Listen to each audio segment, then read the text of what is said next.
200-র মতো আর্মি তারা আমাকে দেখে ছুটে পালাচ্ছিল। সবেতে পলিটিক্স কিন্তু ভালো লাগে না, বুঝলেন মাননীয়া, সবেতে কিন্তু পলিটিক্স ভালো লাগে না। উনি একটা কথা বলেন যে ওনাকে দেখে সেনারা পালিয়ে গেছে, এটা কেউ বিশ্বাস করবে? সেনাকে দেখে পাকিস্তানের লোক পালিয়ে যাচ্ছে, পাকিস্তানের ফৌজি ভয়ে পালিয়ে যাচ্ছে, চায়নার ফৌজি ভয়ে পালিয়ে যাচ্ছে। আপনি বলছেন সেনা আপনাকে দেখে পালিয়ে যাচ্ছে? আপনি বাঘ না ভাল্লুক? প্যান্ডেল আর্মিকে দিয়ে খুলিয়েছে।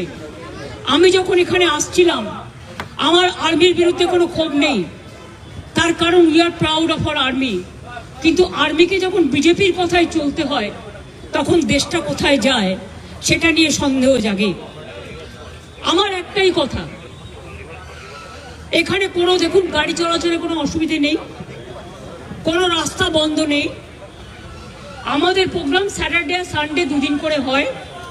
বিভিন্ন অর্গানাইজেশন ভাষা আন্দোলন নিয়ে প্রোগ্রাম করে এবং তার জন্য আমাদের পারমিশনও নেওয়া ছিল। প্রয়োজনে আমাদের বলতো, পুলিশ ফোর্সকে বলতো, দরকার হলে পুলিশ ফোর্স আমাদের পার্টির সাথে কথা বলে আমাদের প্যান্ডেল খুলে দিতে পারত, আমরাই খুলে দিতাম এবং আমরা অন্য জায়গায় শিফট করতে পারতাম। কিন্তু সেটা না করে মহাত্মা গান্ধীজি, যিনি আমাদের সবচেয়ে বড় মহান নেতা দেশে, সেই মূর্তির পাদদেশে আমরা সব অন্যায় অত্যাচারের প্রতিবাদ করি। কিন্তু সেখানে আমি যখন এখানে আসছিলাম আপনারা অনেকে ছবিও পেয়েছেন। প্রায় আমি বললাম, why you are running away? You are my friend. We are proud of you. It is not, এটা আপনাদের দোষ নয়। আপনারা বিজেপির কথায় করেছেন, দিল্লির কথায় করেছেন, দিল্লির ডিফেন্স মিনিস্টারের কথায় করেছেন, এটুকু বুদ্ধি আমাদের আছে। I am not blaming the army. I am blaming BJP party, Kolkata Police Commissioner, DG Bengal and the Kolkata Police. They should have consulted Kolkata Police. তারা কলকাতা পুলিশের সাথে কথা বলতে পারতো। নমস্কার, এসবি নিউজে আপনাদের সকলকে স্বাগত। আমি রাজকুমার আপনাদের সঙ্গে আছি। আজকের যে ঘটনাটা ঘটেছে এক কথায় দুর্দান্ত, অসাধারণ। মানে আমাদের মাননীয় পশ্চিমবঙ্গের মুখ্যমন্ত্রী মমতা ব্যানার্জি হারে হারে টের পেয়েছেন যে তাকেও টক্কর দেওয়ার মতো লোক আছে, মানে বাপেরও বাপ আছে, এটা উনি মর্মে মর্মে অনুভব করেছেন। ব্যাপারটা কি ঘটেছে, ব্যাপারটা একটু সংক্ষেপে বলি, তারপর বিস্তারিত আসছি। গান্ধী মূর্তির পাদদেশে তৃণমূলের একটি ভাষা আন্দোলন নামে মঞ্চ হয়েছিল। আজকে সেটা সেনারা খুলে দিয়েছে। এতে দিদি খুব রাগান্বিত হয়েছেন এবং সমস্ত কাজকর্ম ফেলে সেখানে গিয়েছেন তার প্রতিবাদের কথায়। এবং আজকে দিদিকে খুব অসহায় লাগছিল, এক কথায় খুব নিরুপায় অসহায় লাগছিল। তিনি তো শেষ পর্যন্ত আকাশের দিকে তাকিয়ে তাকিয়ে বাতাসের কথা ভেবে ভেবে বক্তৃতা দিচ্ছিলেন, দুঃখ প্রকাশ করছিলেন। ব্যাপারটা এটা হয়েছে যে কলকাতায় মিলিটারিদের, আমাদের দেশের সবচেয়ে গর্ব আমরা যার উপরে করি, দেশের জাতীয় পতাকা, জাতীয় সঙ্গীত এবং হচ্ছে এই দেশের মিলিটারি সেনা আছে তো আমরা নিরাপদে আছি, সেনা আছে তো আমরা এই দেশে শান্তিতে আছি। তো সেই সেনায় মিলিটারি ফোর্স, তাদের কাছে যেটা অথরিটি আছে এবং তাদের জায়গা জমি নিয়ে কোনো সভা অনুষ্ঠান করতে গেলে তাদের কাছে পারমিশন নিতে হয় এবং দুদিনের বেশি পারমিশন দেওয়া হয় না। তো এই দুদিন তো ওভারটেক হয়ে গেছে, 31 জুলাই পর্যন্ত তৃণমূলকে পারমিশন দেওয়া হয়েছিল, কিন্তু তারা ডোন্ট কেয়ার, ভেবেছিল মগের মুল্লুক যা খুশি হবে, রাজ্যে আমি আছি, ক্ষমতায় আমি আছি, যেটা বলবো আমি সেটাই শেষ কথা বলবো। কিন্তু না, মিলিটারি ফৌজ তাদের একটি কথাও শুনে নিয়ে আজকে তাদের প্যান্ডেলটি সমস্ত কিছু খুলে নিয়েছে, ব্যানার খুলে নিয়েছে, প্যান্ডেল খুলে নিয়েছে, পতাকা খুলে নিয়েছে, এমনকি দিদির মান সম্মানটুকু ধুলোয় মিশে গেছে। এতে দিদি খুব রাগান্বিত হয়ে গেছেন, খুব অসন্তুষ্ট হয়েছেন। মিলিটারি আন্ডারে যতগুলো জায়গা আছে কলকাতার মধ্যে, যেমন ধরুন আপনার শহীদ মিনার, ফোর্ট উইলিয়াম বা যতগুলো আছে লোকাল, যতগুলি মিলিটারি আন্ডারে আছে, ময়দান চত্বর, গান্ধী মূর্তির পাদদেশ, এই সবগুলো জায়গাতে কেউ বা কোনো রাজনৈতিক অনুষ্ঠান হোক, যে কোনো পলিটিক্যাল পার্টি, সেখানে আগে থেকে পারমিশন নিতে হয় এবং দুদিনের বেশি পারমিশন দেয় না। এর বেশি নিতে গেলে তো কেন্দ্রে যে মিলিটারি ডিফেন্স অথরিটি আছে সেখান থেকে পারমিশন নিতে হয়। কিন্তু নির্লজ্জ সরকার জুলাই মাস থেকে আগস্ট মাস শেষ হয়ে গিয়েছিল, শনি রবিবার করার অনুষ্ঠান কথা ছিল, কিন্তু প্রত্যেক দিনই এরকম ছিল, যার জন্য বাধ্য হয়ে মিলিটারি ফোর্স এটা করে দিচ্ছে। তো এই নিয়ে দিদি খুব চিৎকার, খুব রুষ্ট, এবং মিলিটারিকে ব্লেম তো দিতে পারছেন না, কিন্তু ইশারায় রুষ্ট হয়েছেন।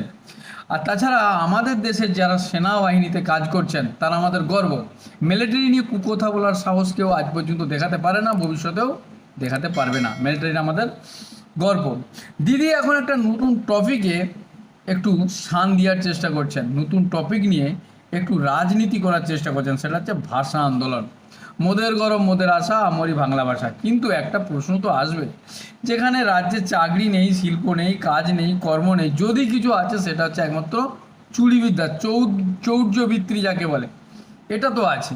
যদি এই দিকে একটু নজর কবে ঘোরাবেন, এটা সবাই প্রশ্ন করছে যে এই দিকে একটু নজর ঘোরান। অ্যাকচুয়ালি যেদিন থেকে এই অযোগ্যদের তালিকা প্রকাশ হয়েছে এবং সমস্ত মিডিয়া মহল, সামাজিক মহল এবং প্রত্যেকটা মানুষের মুখে এই যোগ্য অযোগ্যদের যে বিবাদ, এবং সবাই তো যোগ্যদের সমর্থনে এসছে, অযোগ্যদের বাদ দিয়েছে। কারণ অযোগ্যদের এত এই সরকারের বদনাম হয়ে গেছে, অযোগ্যদের সেফটি করে তাদের সুরক্ষিত রেখে। কারণ বেশিরভাগ মন্ত্রী, এমএলএ, তাদেরই তো ছেলে মেয়ে, তাদেরই আত্মীয় স্বজন, বন্ধু বান্ধবরাই এই অযোগ্যদের তালিকায় আছে। এমন হতে পারে যে সেই দিক থেকে নজর ঘোরানোর জন্য দিদি এখন এই ইস্যুটাকে অন্যদিকে কনভার্ট করতে চাইছেন। মিডিয়া অবশ্যই ছিল সেখানে, কিন্তু সবাই ছিছিও করছে যে দেশের মিলিটারির সঙ্গে এরকম হয়েছে। মিলিটারি তো কারো কথা শুনবে না, সেটা তো একটা স্বতন্ত্র প্রতিষ্ঠান এবং সাংবাদিক প্রতিষ্ঠান। তাই সেনারা যেটা করছে, অনেক কমেন্টসে বা অনেক ভিডিওতে আমরা দেখতে পাচ্ছি সেনাদের সাপোর্টে সবাই এসছেন, সবাই বলছেন সেনারা যেটা করছেন সেটা একদম সঠিক করছে। দ্বিতীয় হচ্ছে ভাষা আন্দোলনের কথা বলছেন। ভাষা দিদি একটু বাইরের দিকে আসুন না, আমরা দিল্লিতে, বোম্বেতে, চেন্নাইয়ে, ম্যাড্রাসে বা যেখানে বলুন না, পাঞ্জাব, হরিয়ানা, গুজরাট, যেখানেই যান না কেন, কোথায় ভাষার নামে বাঙালিকে প্রতারিত করছে? দেখুন, বাংলা ভাষী আর বাংলাদেশি দুটোর মধ্যে কিন্তু পার্থক্য আছে। আম আর আমরা দুটোর মধ্যে কিন্তু পার্থক্য আছে, তফাৎ আছে। আপনি বাংলা ভাষীদের যদি উপরে কারবাই হয়, তাদের উপর তদন্ত করা হয়, তাদেরকে সেখানে ডিপোর্ট করে পাঠিয়ে দেওয়া হয়, আপনি তাদের যদি সমর্থনে আছে, তো আপনার সমর্থনে কে দাঁড়াবে? আপনার সমর্থনে কে দাঁড়াবে? বাংলা ভাষী বা বাংলা যারা কথা বলেন, বাঙালি তো মানেই শুধু পশ্চিমবঙ্গের বাঙালি তো নেই, বাংলাদেশের মানুষরাও বাংলাতে কথা বলেন। তো এর মানে থোড়ো আছে যে তারা এখানে এসে আমাদের যে সুযোগ সুবিধা নাগরিকের, সেইগুলো তারা এসে নিয়ে যাবে, জালি সার্টিফিকেট বানাবে, ভুয়ো আধার কার্ড, ভোটার কার্ড বানিয়ে এখানে সুযোগ সুবিধা নেবে, আর কেউ কিছু বলবে না, এই দেশের প্রশাসন চুপ থাকবে, কেন্দ্র সরকার চুপ থাকবে, এমন তো হতে পারে না। আর সেটাকে ইস্যু করে ভাষা আন্দোলন বলছেন। আর আপনাদের মন্ত্রীর মুখে, আপনাদের কর্মচারীদের মুখে, আপনাদের তৃণমূলের নেতার মন্ত্রীদের মুখে যে ভাষা হয়, যেমন অনুব্রত মণ্ডলের মুখের ভাষা যেগুলো, সেগুলো কি বাংলা ভাষাকে একবারে জাগৃত করেছে, সমাদৃত করেছে, এবারে বাংলা ভাষাকে উচ্চ শিখরে পৌঁছে দিয়েছে? সেনারা স্বতন্ত্র, সেনারা কাউকে কাউকে মাথায় চড়ে বসতে দেয় না। সেনাদের নিজস্ব একটা গতি আছে, নিজস্ব একটা সম্মান আছে। দেখুন, একজন রাজনীতি নিয়ে অনেক কথা হয়, তার সমালোচনা হয়, একজন রাজনীতিকে দু কথা লোক শুনিয়েও দেয়, রাস্তার মোড়ে দাঁড়িয়ে শুনিয়ে দেয়, কিন্তু একজন সেনার কথা বললে সবাই সসম্মানে তার কথা মন দিয়ে শুনে এবং তাকে সম্মান জানায়। ভারতীয় সেনা জিন্দাবাদ। দর্শক বন্ধুরা, আপনাদের কি মনে হয় যে আজকে সেনাদের এই পদক্ষেপ এক কথায় দুর্দান্ত, না সেনাদের এই পদক্ষেপ ভুল সিদ্ধান্ত?